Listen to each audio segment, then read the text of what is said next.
Écoutez bien cette idée, elle peut changer notre vie. Pirkei Avot, chapitre 2, Mishnah 16. On parle de Rabbi Tarfon, Aya Omer. Il avait l'habitude de dire Lo alecha melcha ligmor. Il ne t'incombe pas de finir le travail, de finir la tâche. Omnam amelacha omeruba, bien que le travail, tout ce que nous demande Akadosh Baruch Hu, c'est quelque chose de très très grand. Aval losracha Akadosh Baruch Hu ligmor et kula. Akadosh Baruch Hu ne t'a pas employé pour tout terminer. Chez Imlo Tigmerena, tafsid et sracha. Ce n'est pas comme si tu allais perdre ton salaire si tu ne fais pas tout. Non, pas du tout. Et là, Metsuve atal arasot ba kefir choltecha. Il t'incombe de faire selon tes possibilités.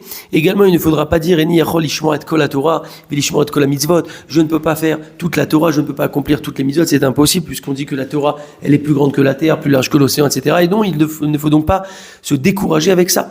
C'est l'image d'un roi qui demande à des ouvriers de remplir un puits très très grand, un puits sans fond. Il y a deux types d'ouvriers. Le premier ouvrier qui arrive, il voit la profondeur du puits, il dit oula, c'est profond ici, comment je vais y arriver, combien de temps ça va me prendre, etc. Il se décourage et il s'en va. Le deuxième, lui, est beaucoup plus intelligent. Il regarde et il se dit après tout, ça me dérange pas. Chaque jour où je vais remplir, je suis payé et après tout, ça me donne une parnassa. Et puis je fais la volonté du roi. Et puis il démarre comme ça et il est content. Vous avez compris qu'on doit agir comme le second ouvrier.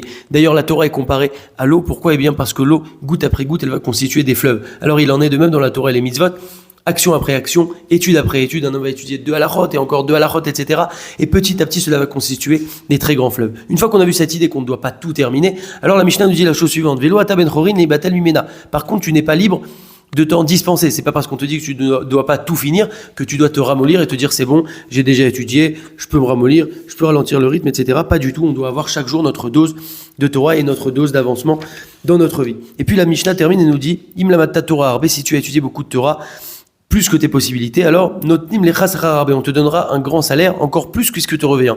Veneeman ou baal melartecha, et celui qui t'emploie, donc Akadosh Baruch Hu, est digne de confiance, chez Shelem lecha sachar peulatecha, qui te payera le salaire de tes actions. Vedar, et sache, matan sram shel tzadikim l'arati de lavo, que le véritable salaire des tzadikim est réservé pour le olam haba. On a donc vu dans cette Mishnah un secret de vie extraordinaire. Souvent le Yitzhara vient et nous dit bon mais regarde, c'est trop grand, comment tu vas étudier ça, ça prend trop de temps et c'est impossible, et d'où tu viens et comment tu vas faire, etc. Il faut mettre de côté tout ça et se dire je ne suis pas obligé de tout faire, ou en tout cas sur un court terme je ne suis pas obligé de tout faire. Bien sûr qu'il faut avoir de l'ambition, des objectifs, y arriver petit à petit, mais en tout cas il faut toujours voir l'instant présent et de se dire je me lance, je fais ce que je peux, je commence, j'avance, etc.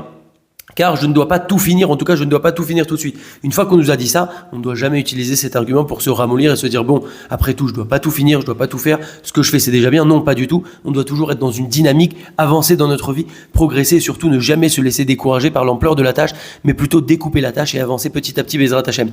N'hésitez pas à partager cette vidéo, à rejoindre le groupe dont le lien est en description si vous voulez la recevoir régulièrement Bezrat Hashem. Razak.